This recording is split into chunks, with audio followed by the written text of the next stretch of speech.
तो ऐसा लग रहा है मेरे को कि कहीं प्रसाद कम ना हो जाए भाई, इतने ज़्यादा लोग थे आज ना, कम से कम 300 से ज़्यादा ही लोग रहे होंगे।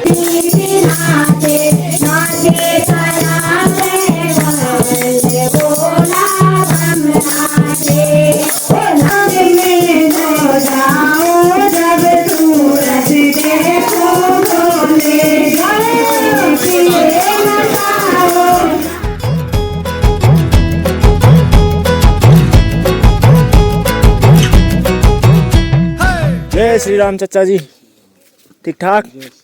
बड़ी दिनों के बाद नजर आ रहे हो। अरे ली प्याल तुम चलो भागवत सुनना। बोल ये ना बोलो यार, गांव में वो बोलते हैं ना भाई दगड़ियों की हंडियर हो गया है ज़्यादा, तो आजकल हम वही हो रखे हैं, घर पे बिल्कुल भी नहीं टिक रहे हैं। जब मन आ रहा है जिधर चले जा रहे हैं, कभी इधर जा रहे हैं कभी उधर जा रहे हैं। आजकल बिल्कुल ऐसे ही हो जा रहा है, घर में बिल्कुल नहीं रुक रहे हैं। हम अभी करीबन सुबह का करीबन टाइम हो रखा है 9 बजे का, और हमारी तैयारी जाने की है भागवत सुनने के लिए। तो आज ना शिवालय में जो मूर्तियाँ है, मूर्तियों को मूर्तियों की स्थान पे रखा जाएगा। बोले तो जितने भी 2-3 दिन से ना करीबन 3 दिन भागवत को चलते हुए हो गए हैं, आज चौथा दिन है।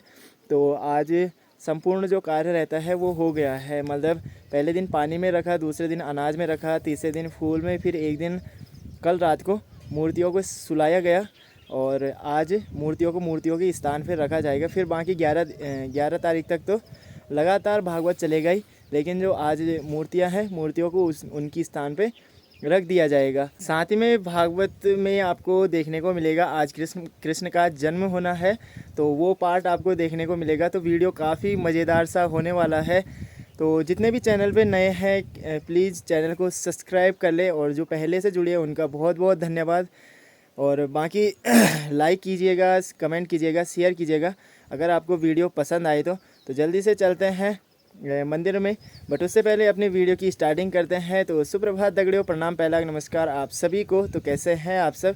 उम्मीद है सब बढ़िया होंगे, मस्त होंगे, स्वस्थ होंगे। तो स्वागत है आपका एक और प्यारी सी वीडियो में उत्तराखंड देवभूमि के इन खूबसूरत पहाड़ों से और मेरे प्यारे से असोघाट क्षेत्र से, जहाँ से मैं आपके लिए वीडियो बना रहा हूँ।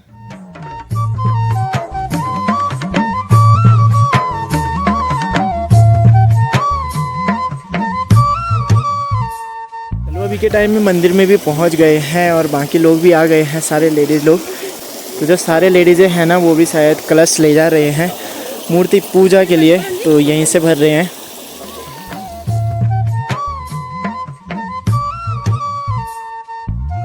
लियाना तुम बल टिकी लियाना बंडी आशीर्वाद चाहिए हूँ, मतलब ना बंडी आशीर्वाद चाहिए मतलब। ये देखो सारे लोग लाए थे ना, लोटे लाए थे, और भाभी लाई है सीधा बाल्टी। एक ही बारी में सारे आशीर्वाद में हम कवर कर लेंगे। चलो तो फिलहाल चलते हैं नीचे। जो मूर्ति है ना, मूर्तियों की पूजा होना स्टार्ट हो गया है, हम भी पहुंच ही गए हैं। और भूपी भाई राम राम, सही हो? बढ़िया, फर्स्ट क्लास। सुबह की चाय चल रही है अभी यहाँ पे। अपने नए ब्लॉगर अपने लक्की भाई अभी तो ये भी हो गया बिल्कुल तैयार। अभी जो मूर्तियाँ है ना, कल रात को मूर्तियाँ सीधे मंदिर के ना अंदर रख दी थी सुलाने के लिए। तो जो पहले रखी थी तो पहले यहाँ पे रखी थी, जब अनाज के साथ में रखी थी। तो अभी फ़िलहाल अंदर है, तो उनमें थोड़ा सा जल डाल रहे हैं। तो सारे लोग जो कलश लेके आए हैं ना, तो कलश से वहाँ जल डाला जा रहा है, साथ ही में पूजा भी होगी।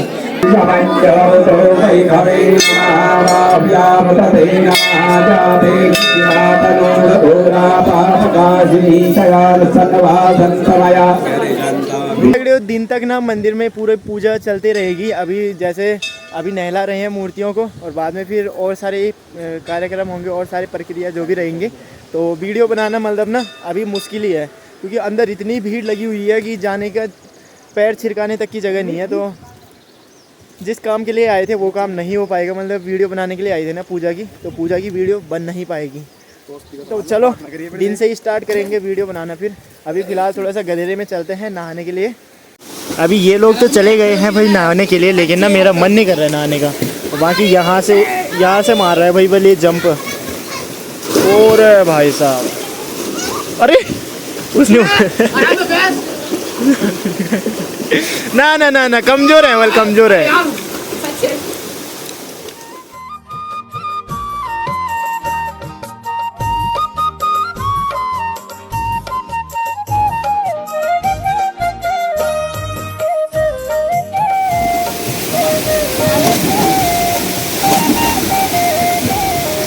फिलहाल जो मूर्तियां हैं ना, मूर्तियां भी अपने अपने जगह पे रख दी है। उधर भैरव बाबा की रख दी है और इधर शनिदेव महाराज की अभी तैयारियां कर रहे हैं रखने की।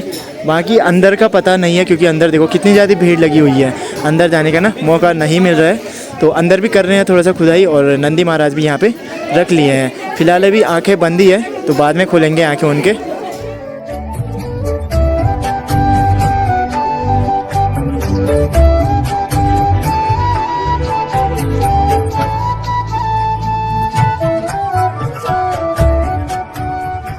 अभी जो सबसे ऊपर से मंदिर के टॉप में त्रिशूल लगाते हैं ना, तो उस त्रिशूल को लगा रहे हैं।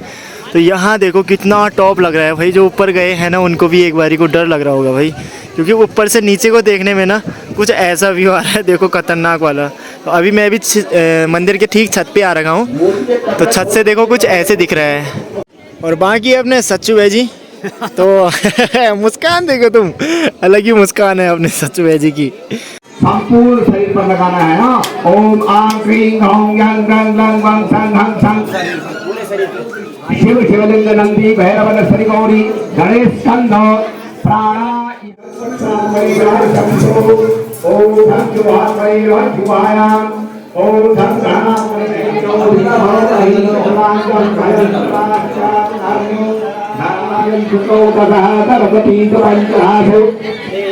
देशे भवत्तरितः पंचास्ते स्थापयामि पंचास्नानान्ते पुनः स्तोत्रस्थानम् अन्यपते नचारो देश्यामि नचारुमयाः प्रदातारन्ता विधायुजन्नो देहि विपवे संचतुकपावे नैवेद्यं प्रदर्शाच्य मध्ये मध्ये अमृतपानीयं जलं समर्पयामि। 4 बार जल छोड़िए घुमा करके। उत्तराभूषणाभे जलं समर्पयामि, हस्त प्रक्षालनाभे जलं समर्पयामि, मुख प्रक्षालनाभे जलं समर्पयामि, करोदनाभे चन्दनं सर्वांगे चन्दनं उन्वर्तनम्। ओम अग्गौ शोनाते अग्गौ सुहो प्रचरां परुघा परुः गन्धसेशो मधन्तौ स्याभि चाजं कृत्वैर्वहं शरद्धाभिः मुखमासाभे पूर्णी फलादिकं समर्पयामि ऋतुकालो भवानि फलानि। फल चढ़ाइए, और किसी के अपने घर पे नए फल आए हो तो फल चढ़ाने के लिए जो है वो चलिए भाई दगड़ियों, अभी जो है मूर्तियों की पूजा भी हो गई है, मूर्ति प्राण प्रतिष्ठा हो गई है संपन्न। तो अब इसके बाद पता नहीं क्या होगा। और जो मूर्तियां हैं ना वो अपनी जगह लगा ली है, बाकी पूजा वूजा जो है वो सारी कंप्लीट हो गई है। अब जो मंदिर के अंदर लोगों की भीड़ हो रखी है ना महादेव के दर्शन करने के लिए, तो वो काफ़ी तगड़ी वाली भीड़ हो रखी है। अभी यहाँ पे भैरव महाराज, वहाँ पे शनिदेव और अंदर भोलेनाथ की मूर्ति, तो सारे दर्शन एक तरफ से कर रही है।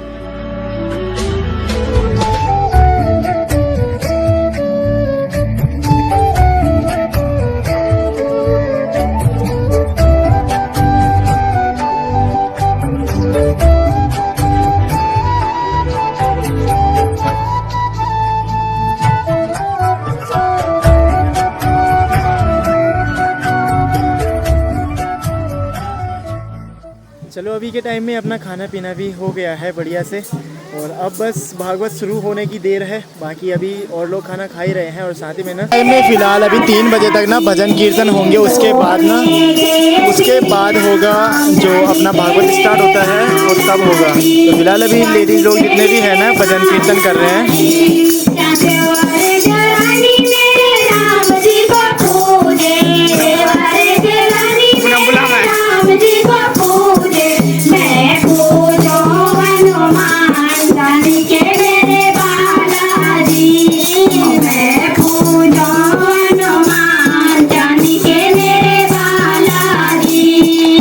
के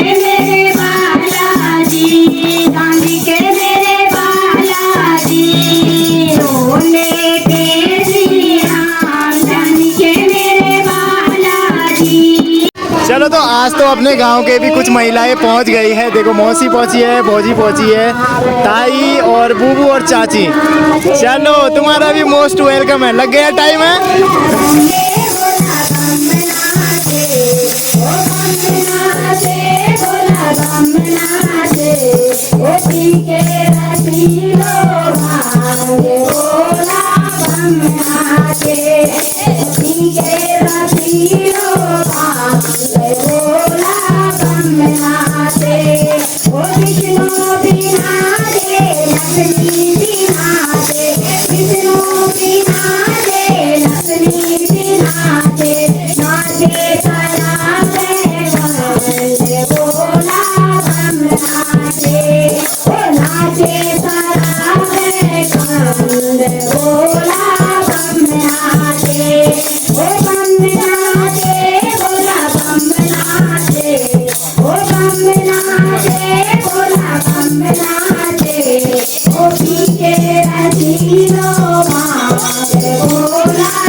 चलो तो अभी के टाइम पे पंडित लोग भी सारे आ गए हैं, बस ब्यास जी की देरी है। उसके बाद कथा जैसे ही स्टार्ट होता है ना, तो आज आपको दिखाया जाएगा कृष्ण का जन्म।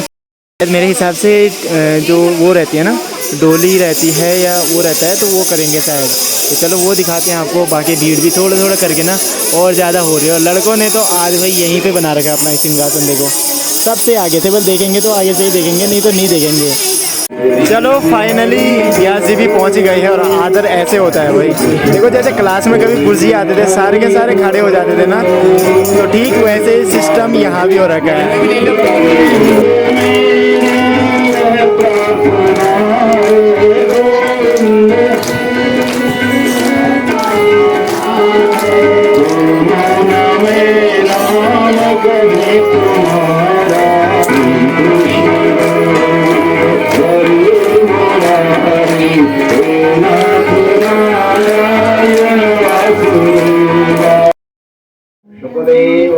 परीक्षित संबंधी सप्तम अष्टम नवस्कंद संबंधी कथा प्रस्ताव मया प्रस्तुयते।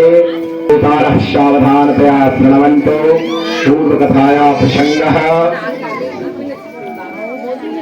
आदरणीय समस्त भगवत प्रेमी संजनों, उपस्थित महानुभाव, उपस्थित मातृशक्ति, प्यारे बच्चों एवं विद्वद्वृंद, अनादिनिधन परमात्मा श्री कृष्णचंद्र जी के इन दिव्य चरित्रों का ये महान सत्संग ऐसे पुण्यमय स्थान बदर नदी के सम्मुख भगवान आशुतोष की दिव्य स्थली में आज ये चतुर्थ दिवस का ये सत्संग प्रारंभ हो रहा है। महापुराण के श्रेष्ठ श्रोता जिनके जीवन के 3 दिन केवल शेष रहे हैं, वे लगातार परमात्मा की उन दिव्य चरणारविंदों की नौका को बनाते हुए अपने जीवन को, अपने मोक्ष को मंगलमय बनाते हुए इस कथा का ज्ञान गंगा के सम्मुख श्रवण कर रहे हैं।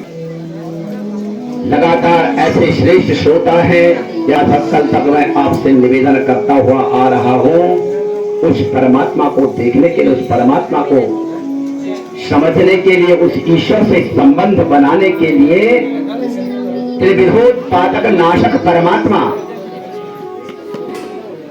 अर्थात उस ईश्वर को हम तब प्राप्त कर सकते हैं जब हमारे अंदर परमात्मा को प्राप्त करने का भाव हो। सच्चिदानंद रूपाया विश्वोत्पत्त्यादि हेतवे, जो समाधि भाषा का ग्रंथ है, उस परमात्मा को ढूंढने के लिए कहा गया है सच्चिदानंद रूपाया, सत्य चित्त और आनंद पूर्ण रूप से जो सत्य रूपी है, सच्चिदानंद घन परमात्मा है, और उनको प्राप्त करने के पश्चात इसमें आनंद ही आनंद है। सागर से तरना बड़ा असंभव है, इसलिए कुछ देर के लिए हमें अवश्य उस परमात्मा के निमित्त अपना समय जरूर लगाना चाहिए, उस ईश्वर को अपने अंतःकरण में बिठाना चाहिए। कहा गया है बिनु हरि भजन ही भवतरिया, यह सिद्धांत अभेद।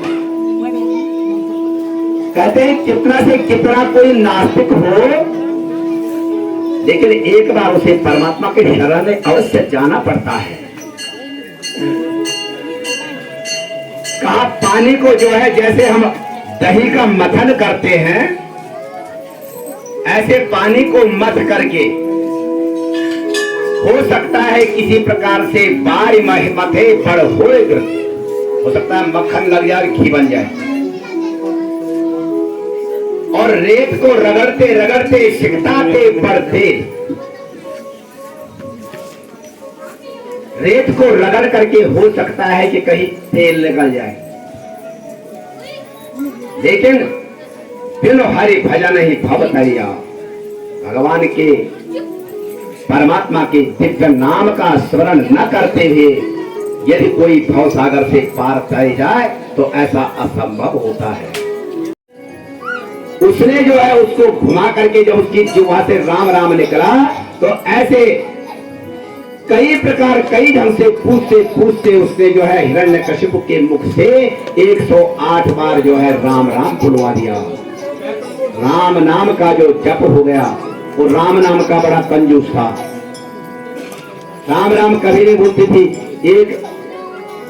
एक ब्राह्मण की पत्नी जो थी वो भगवान के राम को लेने में जो है बड़ी कंजूस थी। एक कहानी है ना, वो बेचारा ब्राह्मण देवता रोज पाठ पूजा करता था। अब भाई उठ क्षमा दीजिए, कोई वाक्य भाई पाठ पूजा रोज शंख बजाओ और घंटे बजाओ, करण कमान कुछ ना, गरीब का गरीब मिलेगी।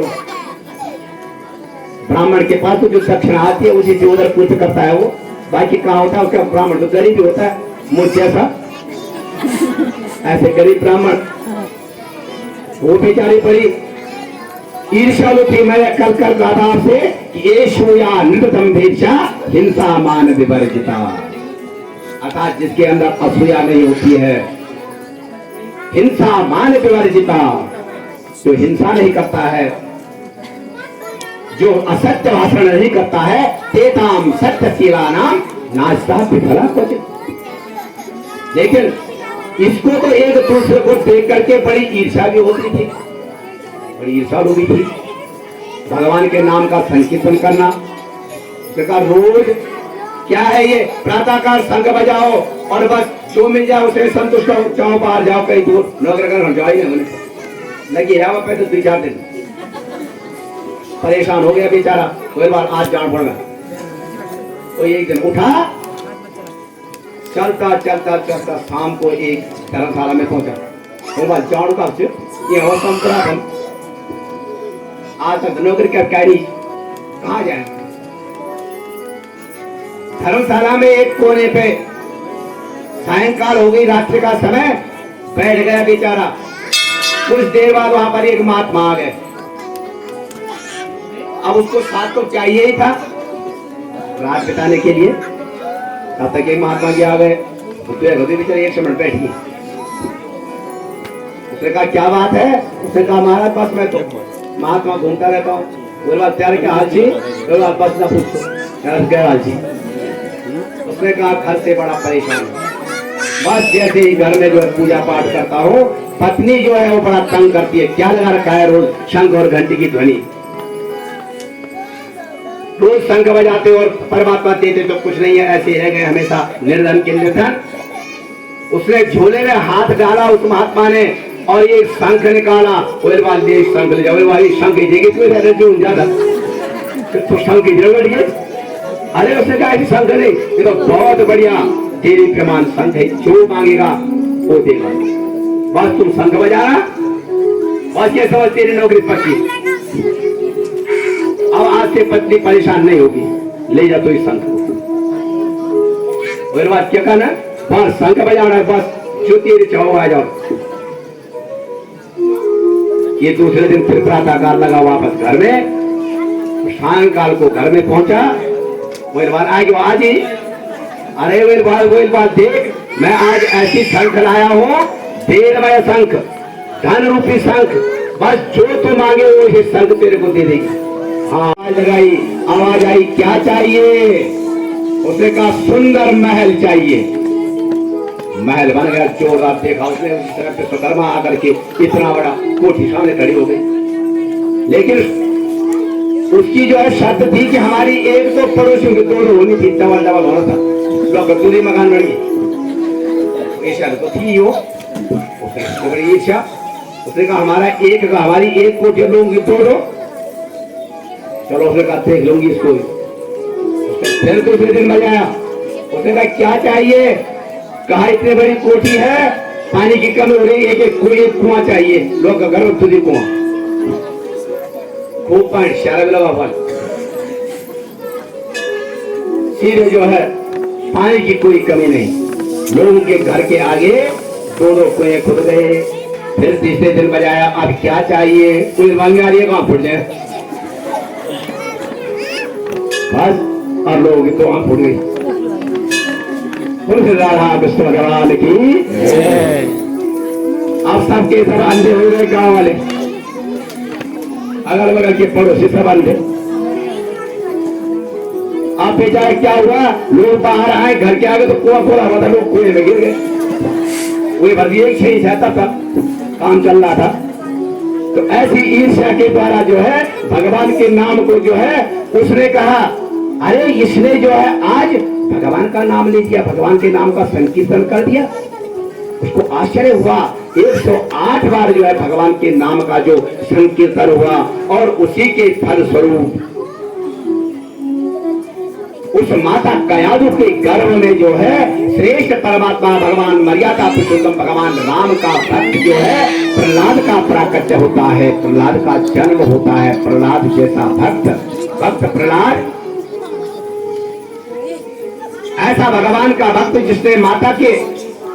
जिसके पिता के केवल मात्र नाम राम नाम के संकीर्तन करने से जिसका जन्म होता है। अर्थात कहते हैं कि माँ के गर्भ की अवस्था में माँ जिस प्रकार का ध्यान करती है, उसी प्रकार से अगली जो संतान होती है उस संतान के अंदर उसका प्रभाव होता है। इसके गर्भावस्था में माता को जो है यदि वो अच्छे विचारों के साथ में उस गर्भ को धारण करती है तो आने वाली संतति जो है बड़ी विनम्र सदाचारी ऐसी संतान पैदा होती है।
तुमने विद्यालय में क्या सीखा है? गुरुजी के पास प्रचार करे, कौन सी विद्या को सीखा है, क्या सीखा है बताओ। तो ये कहता है पिताजी मैंने 9 प्रकार की भक्ति सीखी है भगवान की। ये नवधा भक्ति बताते हैं, श्रवणम कीर्तनम विष्णु। देखिए कल परसों से मैं आपसे कह रहा था 9 प्रकार की भक्ति यहाँ पर पूर्ण होती है। हमारी आपकी भी आजकल लगातार यहाँ पर प्रातः काल से और सायंकाल तक 9 जो प्रकार की भक्तियां होती है वो पूर्ण है। इसीलिए तो सत्संग है। इस सत्संग को हम साक्षात लगातार मन लगा करके भगवान के उस दिव्य चरित्रों का कल्पना करते हैं, क्योंकि हम मूर्ति पूजा के अनुयायी हैं। हम भगवान को अपने मन में बिठाते हैं, हम भगवान से संबंध जोड़ते हैं कि भगवान की मूर्ति ऐसी होती है। तो ऐसे ही प्रातः काल से और सायंकाल तक सबसे श्रेष्ठ भक्ति सुनना। प्रातः काल से पूजन करते हैं। आप सभी लोगों ने मिलकर के जो है प्रत्येक मवासी को जो है प्रत्येक परिवार को उसका फल मिल रहा है, समय मिल रहा है, अवसर मिल रहा है पूजन करने का, अर्थात हाथों की सार्थकता। तो पूजन करना, अर्चनम विष्णु। फिर पूजन करते हैं तो पूजन के साथ साथ स्मरणम याद भी करते हैं। पूजन करते हुए बोलते हैं कि आप भगवान से जो मांगना चाहते हैं उसको मांगिए, अपने मन की मनोकामनाओं को भगवान को सौंपिए। स्मरणम। फिर पाद सेवनम, भगवान का पूजन करना कि मैं भगवान का पूजन कर रहा हूं। पाद सेवन अर्थात उनकी सेवा करना। अर्चनम वंदनम, हाथ जोड़ करके प्रार्थना कीजिए, वंदनम। और ऐसी वंदना कीजिए कि दास्यम, दास बन करके कि मैं तुम्हारा सेवक हूं। और दासता का भाव अर्पण करते हुए आत्मनिवेदनम, ये कहो कि भगवान मैं आपका हूं, बस मैंने आप अपना शरीर आपको दे दिया है। कितनी देर के लिए? कुछ देर के लिए। तो कम से कम भाव बनाइए। वही 3 मिनट वाली बात आई कि 3 मिनट तो ये सोचिए कि आत्मनिवेदनम, भगवान को हे भगवान मैं आपका हूं, इसीलिए कहते हैं कि तेरा तुझको अर्पण क्या लागे मेरा। वो आरती देखिए पूरा सारे पूजन का पूरा सार है वो, यदि हम उस आरती को मन से गाते हैं तो। क्रोध की प्रतिमूर्ति भगवान नरसिंह और पकड़ा हिरण्यकशिपु को, अपनी जांघ पर जो लिटाया, बोला देख भाई तूने जो वरदान मांगा था आज पूरा सत्य साबित हो रहा है। तूने वरदान मांगा था कि नान्तर बहिर्जीवानक्तम अन्यस्मात् विचारिते, न अंदर न बाहर कहीं ऐसा न मरो। तो कहा देख रहा है सायंकाल के समय में देहली के नजदीक जाकर के देहली में पकड़ करके उसने कहा कौन सा समय हो रहा है? उसने कहा रात भी नहीं और दिन भी नहीं। यही मांगा था कि रात भी ना मरो दिन भी नहीं मरो। कहां पर है? उसने कहा अंदर भी नहीं बाहर भी नहीं। जेल पर पकड़ा। मैं कौन हूँ? उसने कहा पता ही नहीं लग रहा, न तो आदमी हो न जानवर हो, नर और सिंह दोनों प्रकार से। अन्यस्मात् विचारिते, कुछ आयु कोई हथियार है मेरे पास? कुछ हथियार भी नहीं है। अपनी तीक्ष्ण कराल जो नाखून हैं, लंबे लंबे नाखून के द्वारा हिरण्यकशिपु की छाती को विदीर्ण कर दिया, फाड़ दिया और हिरण्यकशिपु का जो है शरीर शांत हो गया, इसका वध कर दिया गया। बोले नृसिंह भगवान की। ऐसा भक्त प्रहलाद भगवान से कहता है हे भगवान अब तो आप ऐसे भक्त को जिसको इतना कष्ट दिया था उसके उस दुख को देख करके भगवान नरसिंह का जो क्रोध है वो भी समाप्त नहीं होता है। चारों तरफ अपनी करार दाढ़ों को, उन नाखूनों को भड़काते हुए देखते हुए भगवान भक्त के बस में होते हैं। तो प्रहलाद ने भगवान की स्थिति प्रारंभ की। भागवत में प्रहलाद के द्वारा की भी स्थिति कही गई है कि दस्तोस्म्यहं कृपण वत्सल दुस्सहोग्र संसार चक्र कृतनाग्रशतां प्रणीतः बद्धा स्वकर्म भिरुषत्तम तेङ्घ्रिमूलम् प्रीतोपवर्ग शरणां वयसे कदा। कहा प्रस्तोष में हम इतना प्रसिद्ध हो गया था मैं, हे कृपण वत्सल परमात्मा, संसार चक्र कृतनाथ कृष्णता प्रणीतः। अरे ये राक्षस राज कितने पीछे पड़ा था मेरा कि तुम जो है धनुर विद्या सीखो, मनुष्यों को मारो, प्रभु भक्तों को मारो, ऋषि मुनियों को सताओ, ये पढ़ाया जा रहा था मुझे। संसार चक्र कृतनाथ, संसार रूपी जो माया मोह के अंदर उस जाल में जो मुझे डाला जा रहा था, कृष्णतां प्रणीतः प्रीतोपवर्ग शरणम वैसे करा। मैं प्रार्थना कर रहा हूँ आपकी, आप मुझे अपनी शरण में कब बुलाएंगे, मुझे आप अपनी शरण में ले जाओ। ऐसे भक्त का जो है प्रहलाद का कल्याण किया भगवान नरसिंह के द्वारा, 14वें अवतार के द्वारा। बोलिए नरसिंह भगवान की।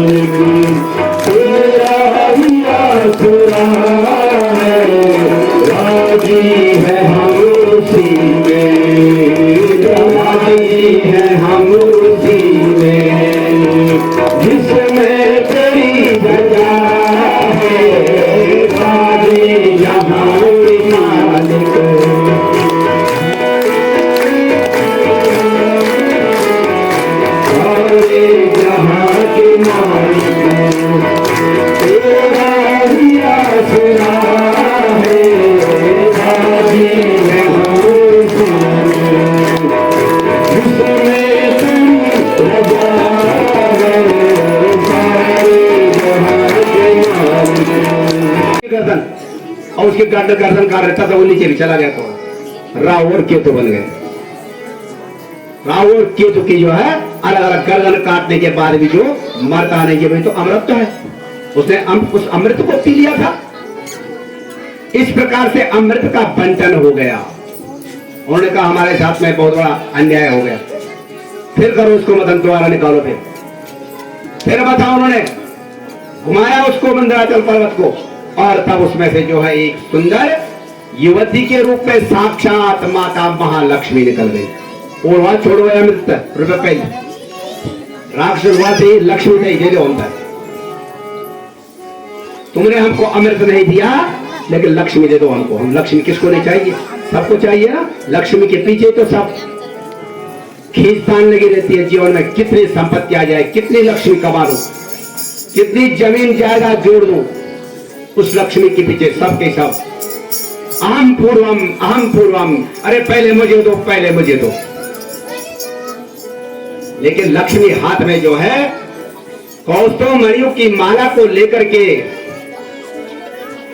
और सारी उस संत महात्माओं की, देवताओं की, ऋषियों की उस सभा में जो है ढूंढ रही है हाथ में माला को लेकर के कि लक्ष्मी कहां जाती है, किसके पास जाती है लक्ष्मी।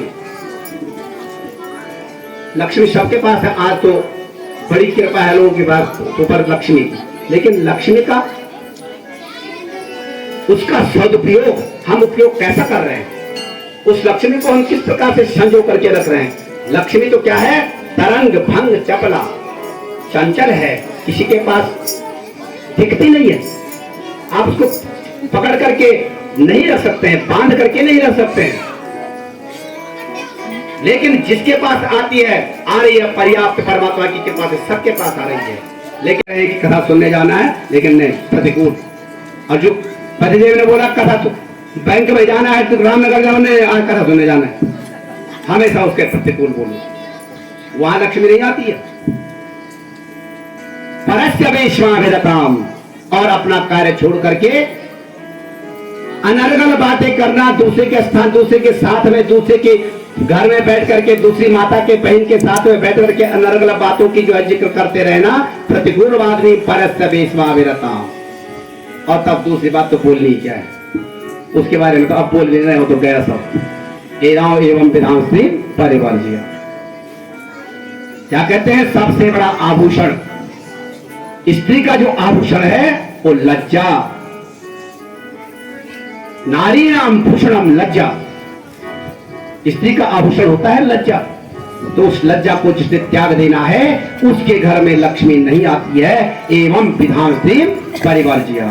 तो लक्ष्मी यदि चाहते हो तो इन दोनों को छोड़ करके माता महालक्ष्मी ने कहा कि क्वचित चिरायुर्नहि शील मंगलम क्वचित तदप्यस्ति न वेद्यमायुषः। मैं देख रही हूं कि मुझे किसके पास जाना है। माला हाथ में लेकर के घूम रही है कि कौन ऐसा है कि जो लंबे समय तक मेरा जो है उपभोग कर सके।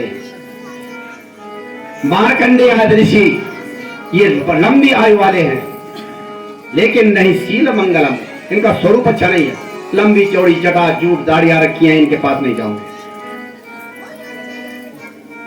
कोई जो है सुंदर है, लेकिन इनकी जो ये राक्षस है, ये सुंदर कोई दिखाई देते हैं, लेकिन इनकी जो है आयु जो कम को समाप्त कर दे, ये दीर्घायु नहीं है। जिसके पास सब चीज है, शील है, मंगल है, आयु है, स्वरूप है, लेकिन यत्रो भयम तत्र च नास्ति मंगलम, जिसके पास सब चीजें हैं वो लक्ष्मी को चाहता ही नहीं है, वो तो अपने आप में परिपूर्ण है। अर्थात ऐसी सभा में साक्षात आनंद कंद परमात्मा महाविष्णु जो बैठे हुए हैं, उन्होंने कहा हे माता महालक्ष्मी कह रही है कि आप चाहो और न चाहो। माता महालक्ष्मी उस माला को लेकर के भगवान महाविष्णु के गले में उनको वरण करती है कि मैं आपके चरणों की लगातार दासी बनी रहूं। तो परमात्मा माता महाविष्णु और लक्ष्मी का निवास होता है विष्णु के चरणों में। लक्ष्मी ने निवास किया और माला को जो है वरण करते हुए विष्णु के चरणों में दासी बन करके उनको वरण किया। बोलिए माता महालक्ष्मी जी। ये लक्ष्मी का निवास ऐसे स्थान पर होता है। समुद्र मंथन के पश्चात माता महालक्ष्मी का जो प्राकट्य हुआ, देवताओं ने कहा, राक्षसों ने कहा कि हमको छल लिया है। देवताओं ने, राक्षसों के राजा, अभी प्रसंग आया था हिरण्यकशिपु के पुत्र प्रहलाद, और प्रहलाद का पुत्र हुआ विरोचन।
धीरे धीरे ये सूर्य वंश का जब समापन होता है तो शत्रुघ्न जैसे लक्ष्मण के जो भ्राता हैं, शत्रुघ्न ने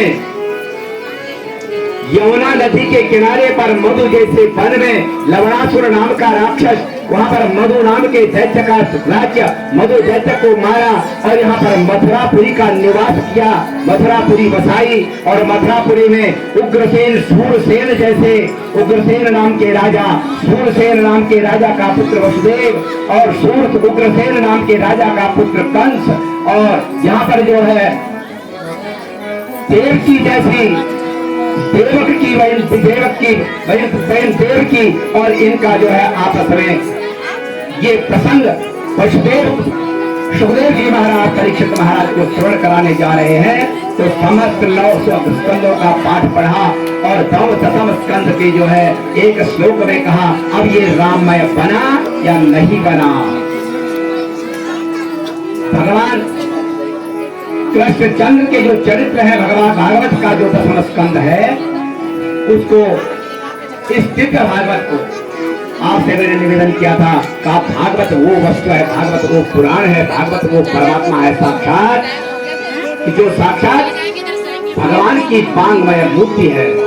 और व्यास जी ने कहा यदि हाथी सर्वत्र यन्ने हाथी न सपुत्र चित्त। जो भागवत में है, जो विश्व में है वो भागवत में है, और जो भागवत में नहीं है वो वस्तु, वो सुख, वो तत्व वो कहीं नहीं है।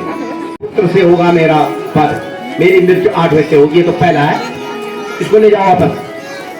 वसुदेव ने कहा भाई सोच ले, ताका सोच लिया मैंने ठीक से, बस ले जाओ इसको, नहीं मारूंगा इसको मैंने प्राण दान दे दिया।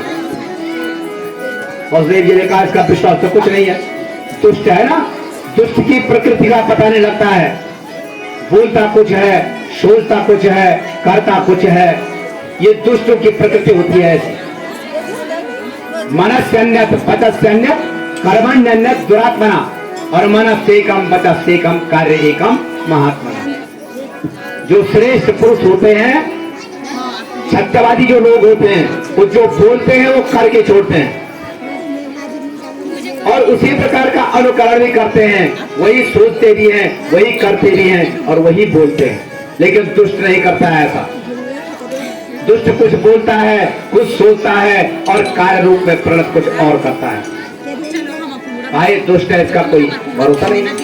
इतने में क्या हुआ, इतने में जो है नारद जी घूमते घूमते पहुंच गए राजा कंस के दरबार में।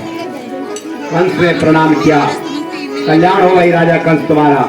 अरे महाराज आप तो कहते हो कि तुम राक्षस हो, कभी शुभ कर्म नहीं करते हो, आज मैंने बहुत बड़ा शुभ कर्म किया है।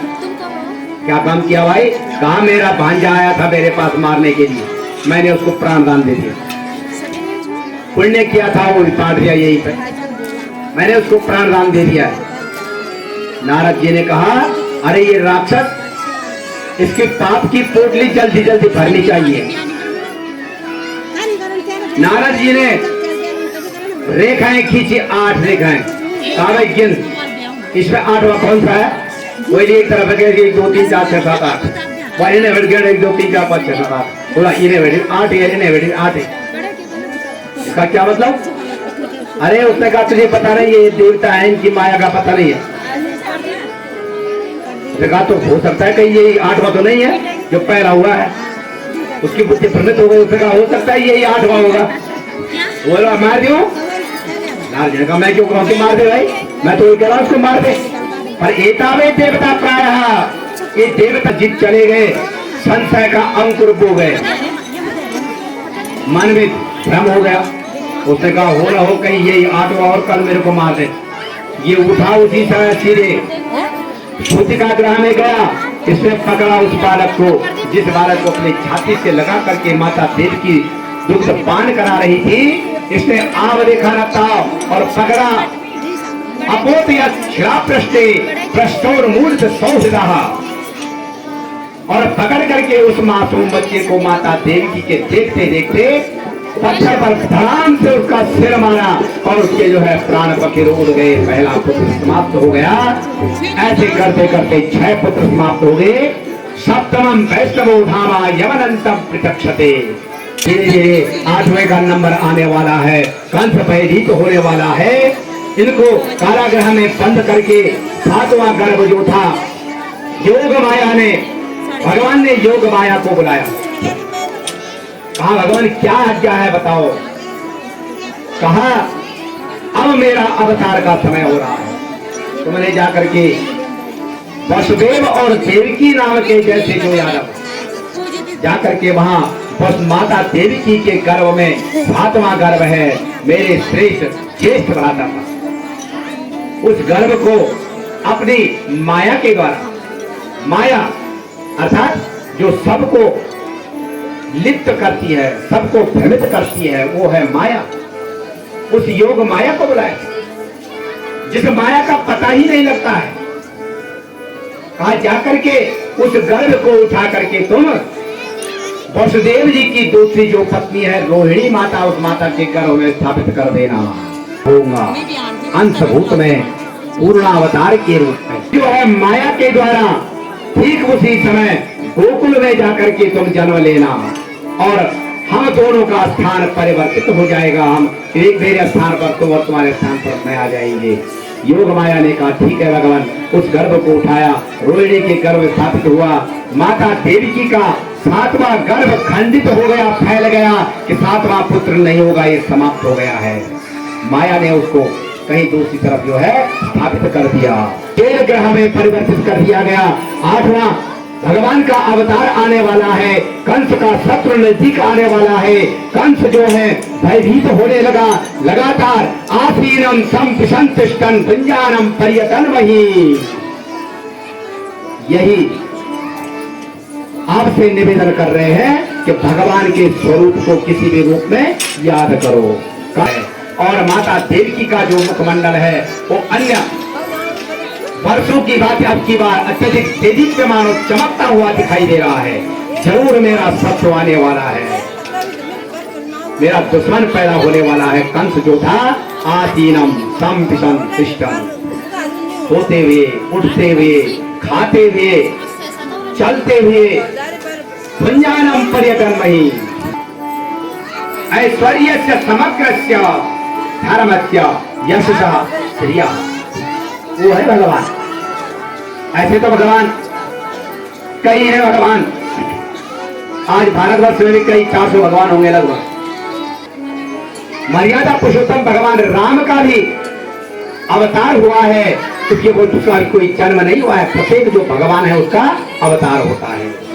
माँ के सम्मुख पूर्ण तेज के साथ में भगवान का जो अवतार होने वाला है। कंस के उस कारागृह में जब समय नजदीक आया तो उस समय में जो है आप लोगों को सबको मालूम है कि कब हुआ था भगवान का जन्म। सब माताएं भजन में भी गाती हैं, है ना। किस महीने हुआ था? जेठ के महीने में। तो आधी रात्रि में भाद्रपद की जो है कृष्ण पक्ष, अभी आपसे कहा था कि 2 पक्ष होते हैं, कृष्ण पक्ष और शुक्ल पक्ष। यही रात्रि में जिस समय बादल गरज रहे थे, बड़ी बिजली चमक रही थी, आकाश से जो है आकाश मार्ग चारों तरफ कुछ नहीं दिखाई दे रहा था, ऐसे उस आधी रात में ठीक 12 बजे के समय में भगवान जो है कैसे अवतरित होते हैं। वसुदेव और देवकी के उस कंस के कारागृह में अपने संपूर्ण जो है नमरभुतम बालक अम्बुजेक्षण, ऐसे अम्बुज की तरह साक्षात करार बिंदे पदार बिंदम मुखार बिंदे विनिवेशयन्तम, ऐसे भगवान का माता देवकी और वसुदेव के सम्मुख जो है संपूर्ण कलाओं के साथ में ऐसे भगवान का साक्षात उस कारागृह में अवतार होता है। अष्टमी की रात्रि को भाद्रपद की रात्रि में उस कड़कड़ाती हुई बिजली के साथ में बरसती हुई बरसात में और माता देवकी और वसुदेव के सम्मुख अवतरित होते हैं। बोलिए कृष्णचंद्र भगवान की। तुम भगवान हो, साक्षात परमात्मा की प्रतिमूर्ति हो और मेरे पुत्र हो।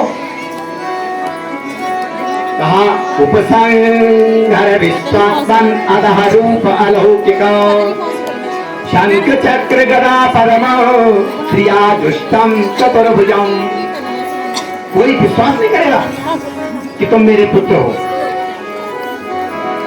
तुम्हारा जो स्वरूप है शंख चक्र गदा और पद्म को धारण किया हुआ, इससे कोई विश्वास नहीं करेगा ये देवकी का पुत्र है।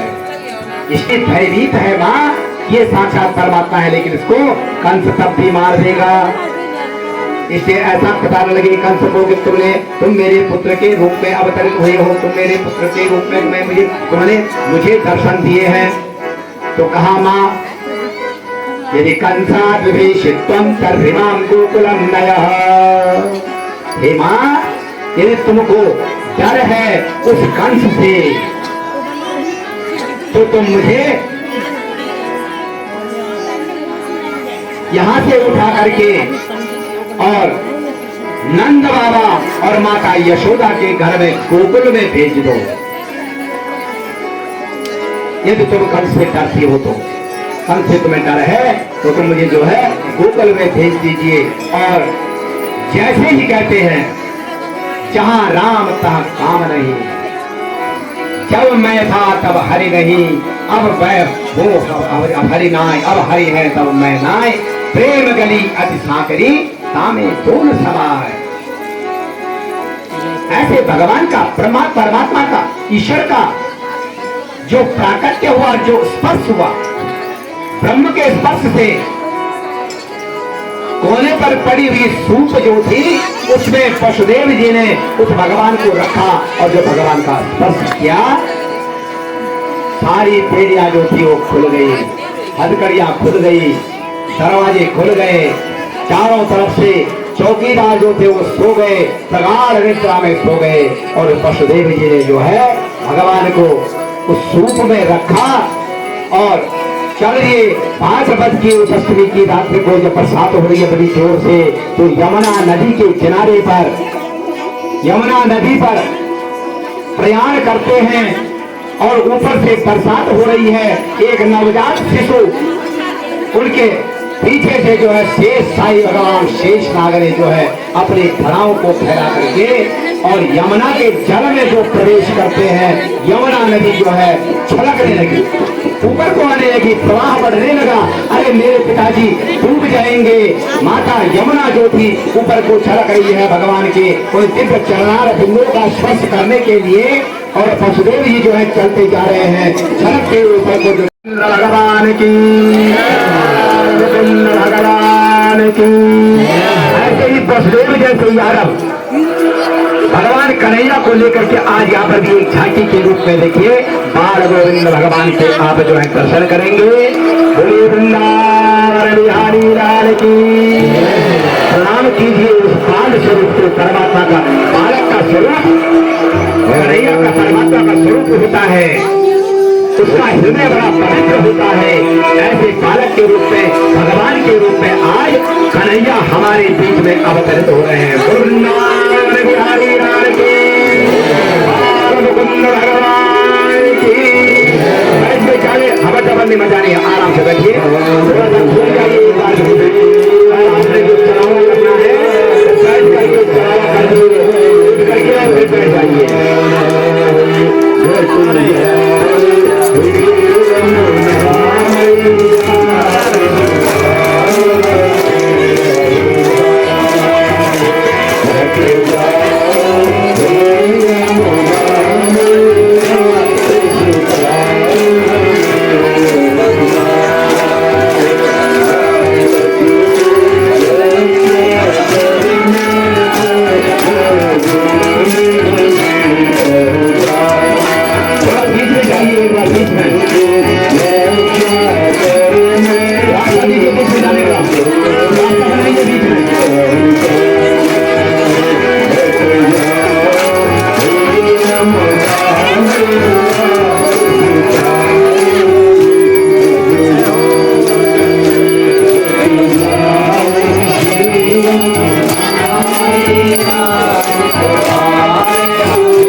ही बारिश हो गई इधर भाई साहब।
फिलहाल ना हो चुकी है भागवत ख़त्म और जो कृष्ण की टोली आनी थी ना तो वो भी देख लिया है आज बढ़िया से।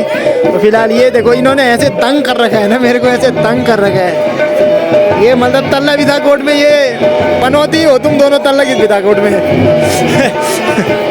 देखो ऐसे भगाना पड़ रहा है इनको टोंट मार के जो आज के अपने भाई दोस्तों भागवत सुनने वाले थे ना, देख के तो ऐसा लग रहा है मेरे को कि कहीं प्रसाद कम ना हो जाए भाई। इतने ज़्यादा लोग थे आज ना, कम से कम 300 से ज़्यादा ही लोग रहे होंगे। पूरा ना जो पूरा पांडाल है ना वो पूरा पांडाल भरा हुआ था भाई, यहाँ तक मतलब यहाँ पीछे पीछे तक भी लोग ही थे। फिलहाल अभी प्रसाद जो मैंने मंगवाया है ना उधर लाइन में मैंने उसको लक्की को लगाया है तो वो लेके आ रहा है प्रसाद।